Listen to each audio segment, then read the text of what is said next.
জি, আবার ফিরে আসলাম। লাইভ দেখা যাচ্ছে কিনা একটু জানাবেন।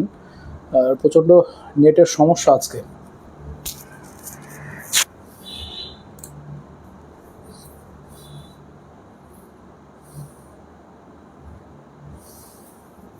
কেউ দেখতে পাচ্ছেন কিনা প্লিজ জানাবেন।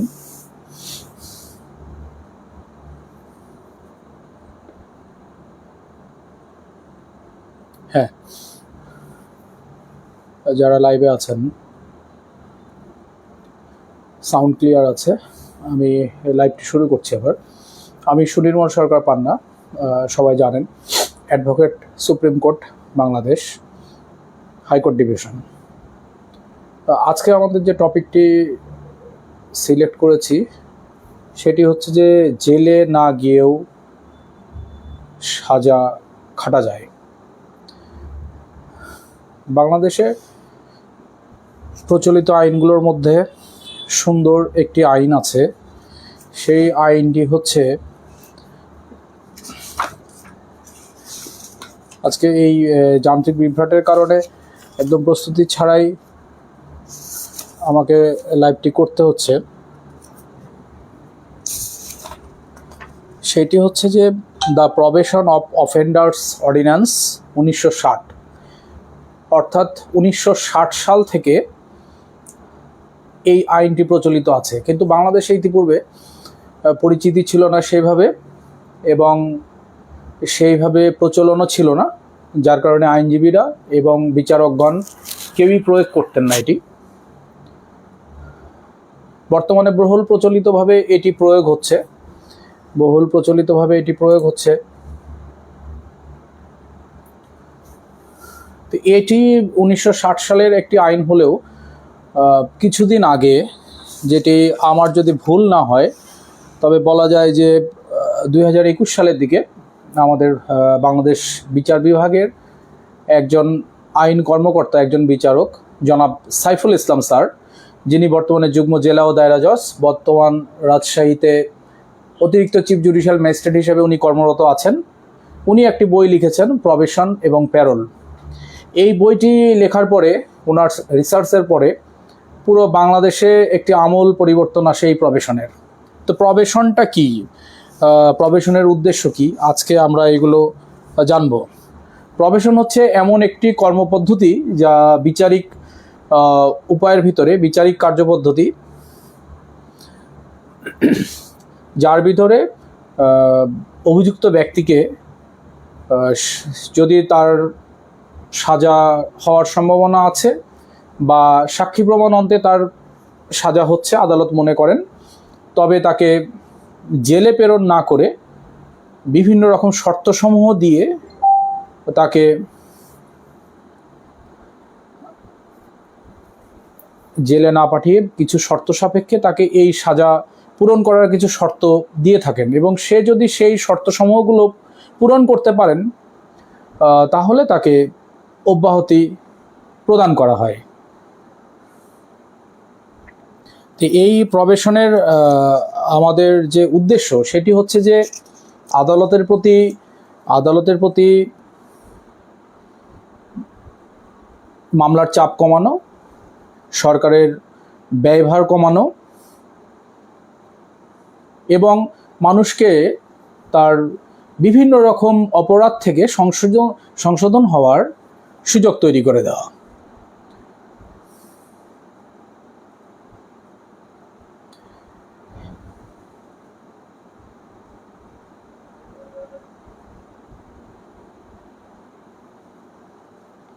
এটি একটি মামলার দুইটি স্টেজে প্রবেশন দেওয়া হয়। কারো বিরুদ্ধে যখন অভিযোগ গঠন করা হয়, একজন বিচারক যখন তার বিরুদ্ধে কত ধারায় অভিযোগ গঠন করা হচ্ছে এটি পড়িয়ে শোনান, যখন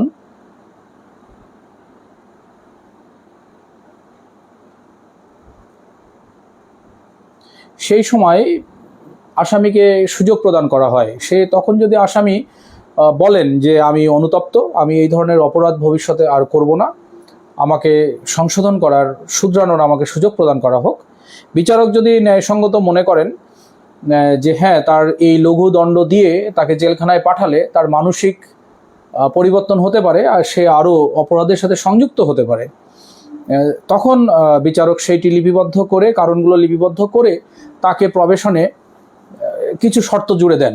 আমি একটু পরে এই শর্তগুলো বললে আপনারা বুঝে যাবেন। আরেকটি হচ্ছে যে সমস্ত সাক্ষী প্রমাণ অন্তে রায়ের পূর্ববর্তী মুহূর্তে ঠিক আদালত যদি মনে করেন যে তার সাজা হতে পারে, সেই সাজায় তাকে জেল খাটালে পারে তার সামাজিক যে প্রেক্ষাপট এটি তার নষ্ট হতে পারে, চারিত্রিক যে প্রেক্ষাপট এটি নষ্ট হতে পারে, তাকে শুধরানোর সুযোগ দেওয়া উচিত। রায় প্রদানের সময়ও তাকে প্রবেশনে প্রেরণ করা হয়।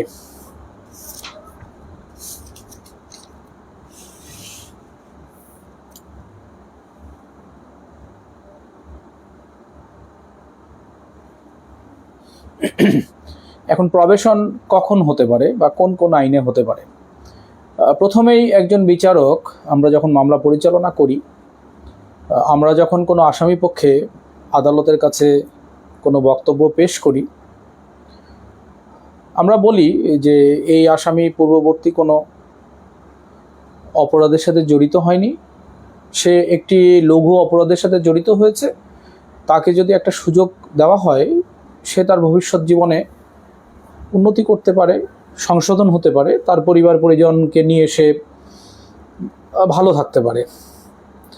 আদালত কয়েকটি প্রেক্ষাপট একটা আসামির ক্ষেত্রে দেখে থাকেন যে পূর্ববর্তী তার কোনো অপরাধের সাথে সে জড়িত ছিল কিনা, এবং দেখা যায় যে তার বিরুদ্ধে একাধিক কোনো মামলা আছে কিনা। এই ধরনের বিষয়গুলো আদালত সবসময় পর্যালোচনা করে থাকেন।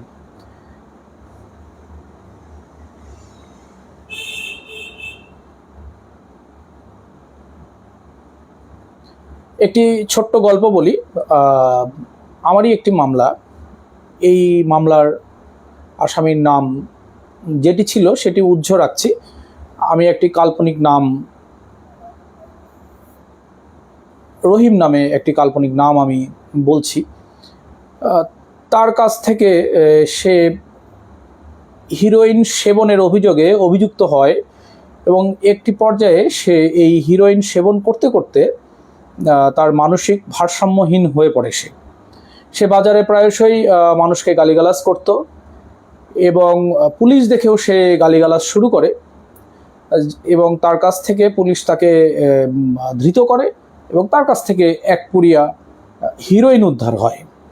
এই অল্প পরিমাণ, যেটি ছিল 1 গ্রাম হিরোইনের একটি মামলা, ছোট্ট একটি মামলা। এই আসামিটির পূর্বে কখনো কোনো মামলা ছিল না, তো সে তো মানসিক ভারসাম্যহীন ছিলেন, কিন্তু যেহেতু সে মাদকদ্রব্য নিয়ন্ত্রণ আইনে তার বিরুদ্ধে মামলা হয়েছে, সাক্ষ্য প্রমাণেও প্রমাণ হয়েছে যে হ্যাঁ মাদক তার কাছ থেকে পাওয়া গেছে, নিরপেক্ষ সাক্ষীরাও বলেছে যে হ্যাঁ পুলিশ যখন ধৃত করে তার কাছ থেকে মাদকদ্রব্য হিরোইন সদস্য কিছু একটা পাওয়া গেছিল। এখন এই মামলায় দেখা যায় যে এই ব্যক্তিটি তার পরিবারের একমাত্র আর্নিং মেম্বার। তার ইনকাম দিয়ে সে তার এক বয়স্ক মা, তার 2টি কন্যা সন্তান, তার স্ত্রী, সবাইকে নিয়ে সে দিন যাপন করে। সে দিনে হয়তো 300 বা 400 বা 500 টাকা রোজগারও করে। সে মানসিক ভারসাম্য হলেও বিভিন্ন মানুষের জমি জায়গায় ক্ষেত খামারি করে জীবনটা পরিচালনা করে। এবার আমি তাকে বললাম যে আপনার যে সাক্ষী প্রমাণ হয়েছে, এই সাক্ষী প্রমাণ অন্তে আপনার বিরুদ্ধে সাজা আসতে পারে। তো আপনি যেহেতু পূর্ববর্তী সময়ে, আবারও একটু কানেকশনের সমস্যা, জি শোনা যায়, অনলাইনে বেশ কয়েকজনকে দেখছি, শোনা গেলে একটু নক দেবেন। সিগন্যাল কেটে কেটে যাচ্ছে।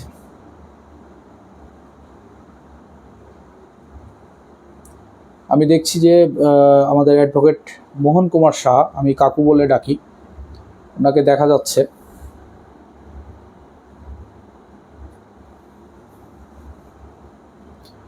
যেটি বলা যায়, তারপরে তাকে বলি যে আপনি যদি আদালতের কাছে অনুতপ্ত হন, আপনি যদি আদালতকে বলেন যে আমি অনুতপ্ত, আমি ভবিষ্যতে আর এই ধরনের কোনো কর্মকাণ্ডের সাথে যুক্ত হব না,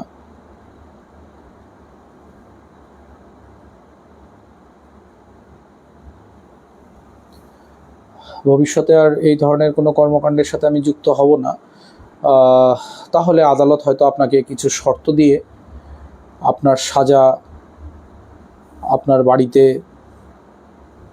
খাটার সুযোগ প্রদান করবেন। আদালতকে সন্তুষ্ট করতে আমি সক্ষম হই। আদালত বলেন ঠিক আছে, তার স্ত্রী, মা এবং তার কন্যা সন্তান যারা আছে এদেরকে আনবেন, আমি দেখে এটি সিদ্ধান্ত গ্রহণ করব যে এটির আসলে তার পারিবারিক অবস্থাটা কি। তো তারপরে যথারীতি তার মা, তার স্ত্রী এবং কন্যা সন্তানরা আসেন। আদালত দেখেন যে পূর্ববর্তী তার কোনো মামলা মোকদ্দমাও নেই, যার কারণে আদালত তাকে কিছু শর্ত দেন। এই শর্তের মধ্যে অন্যতম একটি শর্ত ছিল যে সে 1 বছরে 3 বার রাজশাহী মেডিকেল কলেজে সে ডোপ টেস্ট করবে। ডোপ টেস্টটি হচ্ছে যে মানবদেহের রক্তের নমুনা নিয়ে সে কোনো মাদক সেবন করেন কিনা এটি দেখা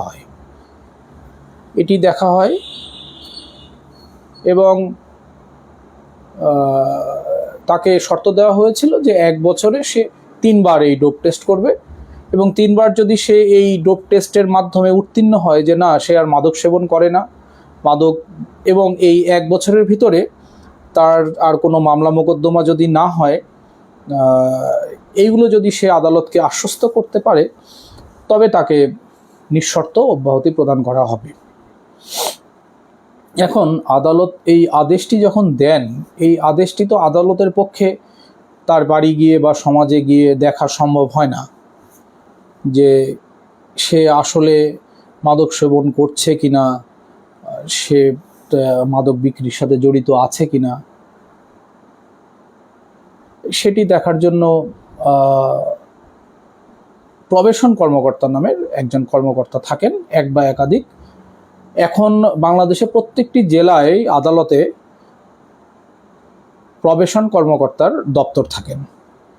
এই বিভিন্ন আদালত থেকে যে প্রবেশনগুলো প্রদান করা হয়, প্রবেশন কর্মকর্তা যিনি একজন গেজেটেড অফিসার, সমাজসেবা অধিদপ্তরের আন্ডারে এই অফিসটি পরিচালিত হয়ে থাকে, কর্মকর্তাগণ পরিচালিত হয়ে থাকেন। তাদের কাজ হচ্ছে যে সমাজে ভালো কি হচ্ছে এবং এই যে আদালতের যে কার্যক্রমগুলো প্রবেশনে দেওয়া হলো যাদেরকে, আসলে তারা সুস্থ স্বাভাবিক জীবনে চলছে কিনা, এই সমস্ত মনিটরিংগুলো তারা করে থাকেন।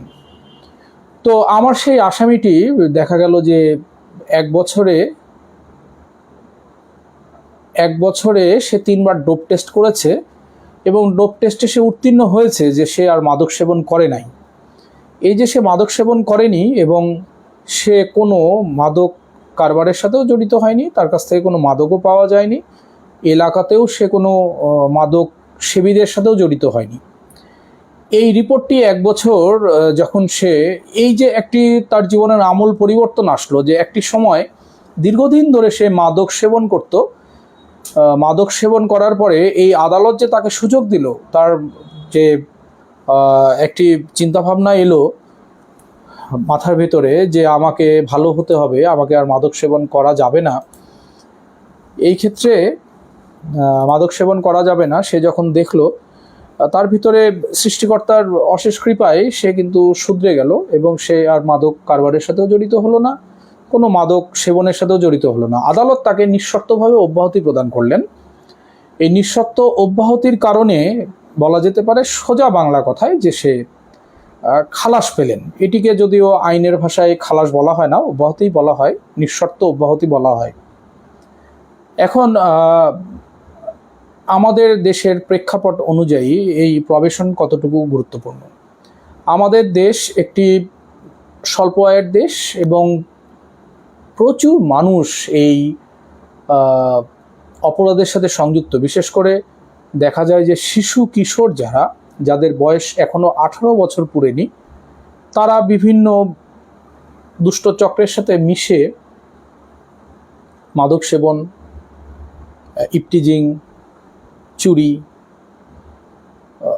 বিভিন্ন ধরনের অবৈধ কার্যকলাপের সাথে, বেআইনি কার্যকলাপের সাথে তারা জড়িত হয়। এই সমস্ত শিশুদের যদি জেলে পাঠানো হয় বা শিশু শোধনাগারে পাঠানো হয়, পরবর্তীতে দেখা যায় যে এদের যে মানসিক অবস্থা এইটি পরিবর্তন হয়ে তারা আরও অপরাধপ্রবণ হয়। যার কারণে বলা হয়েছে শিশু আইনে যে কোনো ধরনেরই মামলা হোক না কেন তাকে প্রবেশন দেওয়ার বিচারকের সুযোগ আছে। এবং বর্তমান বাংলাদেশে বহুল প্রচলিত যে শিশুরা যদি কোনো প্রথমবারের মতো কোনো অপরাধে জড়িত হয়, তাকে বিভিন্ন শর্ত দিয়ে প্রবেশনে পাঠানো হয়। এই প্রবেশনটি মনিটরিং করে যথারীতি সেই প্রবেশন অফিসার, এবং তাদের দেখা যায় যে যে শর্তগুলো এখন আধুনিকভাবে অনেক শর্ত দেওয়া হয়, যেমন অনেককে দেওয়া হয় যে তুমি কোরআন তোমাকে আগামী 6 মাসের মধ্যে এতটুকু খতম করতে হবে। তারপরে বলা হয় যে তুমি বৃক্ষরোপণের সাথে জড়িত থাকবে। আরেকটি অপরাধ যেটি হয় বাল্যবিবাহর ক্ষেত্রে যে শিশুরা জড়িত হয়, আপনারা জানেন যে বর্তমানে 7, 8, 9, 10 উচ্চ মাধ্যমিক এই সমস্ত ছেলেমেয়েরা যাদের বয়স কিনা 18 বছরের নিচে, তারা বিভিন্ন ধরনের সম্পর্কে জড়িয়ে পড়ে একে অপরের প্রতি, এবং তারা দেখা যায় যে নারী শিশু আইনের 7 ধারায়, যেটিকে অপহরণ বলা হয়, এই ধরনের একটা মামলা তাদের বিরুদ্ধে আসে। মেয়ের বাবা মা হয়তো রাগ করে তাদের সেই ছেলেটির বিরুদ্ধে মামলাটি করে, মামলাও হয়। যেহেতু মেয়েটি অপ্রাপ্তবয়স্ক, সেও শিশু, এবং ছেলেটিও দেখা যায় যে শিশু। এই ক্ষেত্রে যদি দেখা যায় যে সেই ছেলেটি সে অনুতপ্ত, বিচারককে বলে যে আমি এই ধরনের কোনো আইন জানতাম না, আমি ভবিষ্যতে আমি এই ধরনের কোনো অপরাধের সাথে জড়িত হব না, সেই ক্ষেত্রে বিচারক তাকে শর্ত সাপেক্ষে অভিযোগ গঠনের সময় তাকে প্রবেশনে প্রেরণ করেন। এই প্রবেশনের প্রেরণের সময় কিছু শর্ত দেওয়া হয় তাকে, যেমন তুমি আগামী 3 মাসের মধ্যে তোমার এলাকায় কমপক্ষে 5টি বাল্য বিবাহ প্রতিরোধমূলক কাজ তোমাকে করতে হবে। তারপরে দেখা যায় যে তুমি সমাজে 5 ওয়াক্ত নামাজ আদায় করবে, এবং তুমি ওই মেয়েটিকে ভবিষ্যতে কখনোই কোনো উত্ত্যক্ত বা তার সাথে কোনো যোগাযোগ রাখবে না। এই ধরনের শর্তগুলো যখন ওই ছেলেটি সম্পূর্ণ করে, এবং প্রবেশন অফিসারের এইখানে একটি বড় ভূমিকা থাকেন, উনি যখন মনিটরিং করার পরে যে দেখা যায় যে উনি রিপোর্টটি যখন আদালতে দাখিল করেন, আদালত সন্তুষ্টি সাপেক্ষে সেই শিশুটিকে বা সেই ছেলেটিকে নিঃশর্ত অব্যাহতি প্রদান করেন। আমাদের মমিন স্যার যিনি দেখছেন আমি কি লাইভ করছি, মোহাম্মদ আসাদুজ্জামান লিখেছেন, কেমন আছে? অনেক অনেক সুন্দর আলোচনা, অনেকেরই অজানা, শুভকামনা রইল। ধন্যবাদ ভাই। ভালো লাগলে লাইক দিবেন, কমেন্ট দিবেন, শেয়ার করবেন, তাহলে ভালো লাগবে, সবাই জানবে। তো এই প্রবেশনটি অবশ্যই বিচারকের মন মর্জি, ক্ষেত্র বিশেষের উপরে পরিধিটি নির্ভর করেন।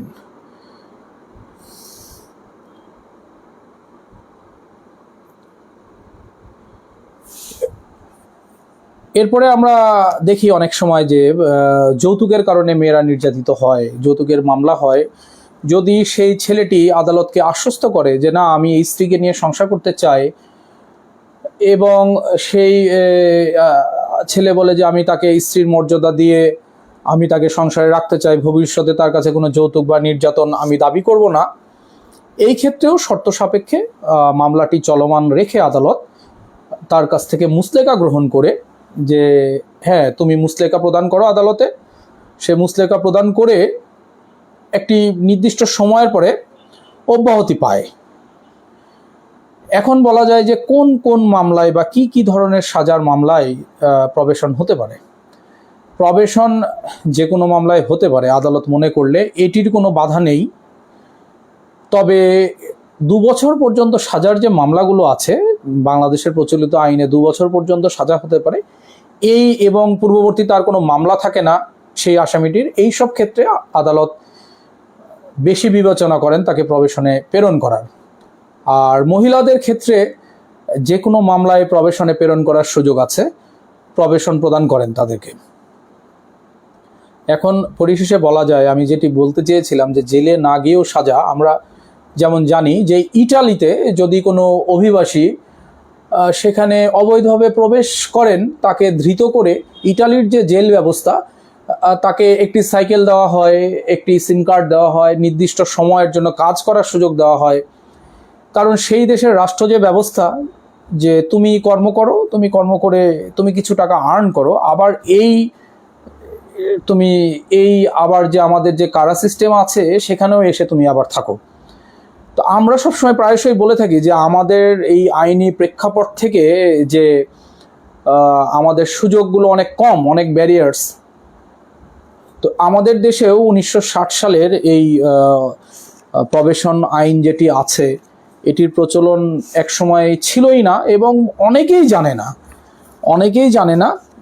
আমি একটি সেমিনারে গিয়েছিলাম, সেই সেমিনারটি আমাদের আয়োজন করেছিল রাজশাহী সমাজসেবা অফিস থেকেই, আমাদের আইনজীবী এবং বিচারকদের নিয়ে। সেখানে বলা হয়েছিল যে আইনজীবীদের আগিয়ে আসতে হবে। তো আমার আইনজীবী ভাই বোনদের প্রতি একটি ছোট্ট পরামর্শ থাকবে যে আমরা মামলা দীর্ঘায়িত করলে আদালতের প্রতি মানুষের বিশ্বাস নষ্ট হয়। তো আদালতের প্রতি যেন বিশ্বাস থাকে, সেই বিশ্বাসটি অর্জন করার জন্য তাকে যদি বোঝানো যায় যে তুমি দিনের পর দিন আদালতে এসে না ঘুরে তোমার বিরুদ্ধে 1 বছর বা 6 মাস বা 2 বছরের সাজা হতে পারে, তাহলে তুমি এটি অনুতপ্ত বলে আদালতের কাছে আবেদন করো আইনজীবীর মাধ্যমে। আদালত অবশ্যই তোমাকে সেই সুযোগ প্রদান করবেন, তুমি শুধরিয়ে ভবিষ্যৎ জীবন ভালো চলতে পারবে। তো আমাদের দেশেও সুন্দর সুন্দর আইনগুলো আছে যেগুলোর অনেক ক্ষেত্রে প্রয়োগ নাই। তো শুধু বিচারকগণ প্রয়োগ করলেই হবে না, আইনজীবীদেরও প্রয়োগ করতে হবে। কারণ একজন আইনজীবী যত না আইন নিয়ে কাজ করবে, তার চাইতে বেশি তাকে সাইকোলজিক্যাল স্টাডিটা একজন ক্লায়েন্টের বেশি করতে হবে। আসলে সেই ক্লায়েন্টের আর্থিক অবস্থা কেমন, তার পারিবারিক অবস্থা কেমন, এইগুলো দেখার প্রয়োজন আছে। জিয়া ভাই বলছে, ভাই অসাধারণ বক্তব্য। ধন্যবাদ ভাই। চেষ্টা করছি, ছুটি আছে, চলছে, ঈদ গেল সদ্য, সুন্দর সময় পার করছি, আপনারা ভালোবাসবেন, চেষ্টা করব। তো আমরা এই প্রবেশনটি সম্পর্কে আজকে জানলাম যে প্রবেশন কি, যে বাড়ি থেকেও সাজা খাটা যায়। এই ক্ষেত্রে আমি সেই সেমিনারটিতে জিজ্ঞাসা করেছিলাম যে সরকারি কর্মকর্তা কর্মচারীগণের ক্ষেত্রে যদি এই ধরনের কোনো অপরাধমূলক বিষয় ঘটে, তাকে আদালতে আসে, তার কি হবে? তো যথারীতি একজন সরকারি কর্মচারী বা কর্মকর্তা, তার বিরুদ্ধে যদি কোনো অভিযোগ আসে, সে যদি জামিনে থাকে, প্রারম্ভিক অবস্থায় তার চাকরি সাসপেন্ড থাকতে পারে।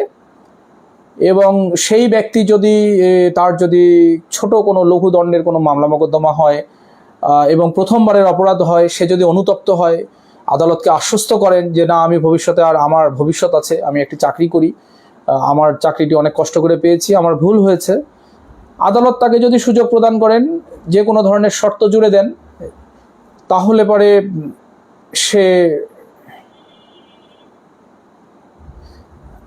সেলিম সরকার লিখেছেন, আমি কি বাইরে থেকে সাজা ভোগ করতে পারবো? আপনার সাজার বা মামলা ধরনটি তো জানতে হবে, না জানলে তো বলা যাবে না। এবং আপনার মামলা কয়টি আছে এটিও আপনাকে ভাবতে হবে। যাই হোক, আজকে একটা সুন্দর সময় আবার আপনাদের সাথে কাটালাম। বিভিন্ন যান্ত্রিক ত্রুটির কারণে বারবার করে কেটে যাচ্ছে। তো প্রবেশন নিয়ে ভবিষ্যতে আবার জিয়া ভাই লিখেছে, আপনাকে অনেক মিস করি ভাই। জিয়া ভাই, আপনাকে আমি নক দিয়েছিলাম একদিন, আপনি কেমন আছেন? আশা করি ভালো আছেন। যাই হোক, আজকের মতো আমরা প্রবেশন বিষয়ে এই আলোচনাটুকু সংক্ষিপ্ত করে শেষ করছি। সবাই ভালো থাকবেন, শুভরাত্রি। আমাদের আবারও কথোপকথন হবে, আবার নতুন কোনো টপিক পেলে আবার আমরা বলবো। আজকের মতো সবাইকে বিদায় জানিয়ে শেষ করছি। শুভরাত্রি।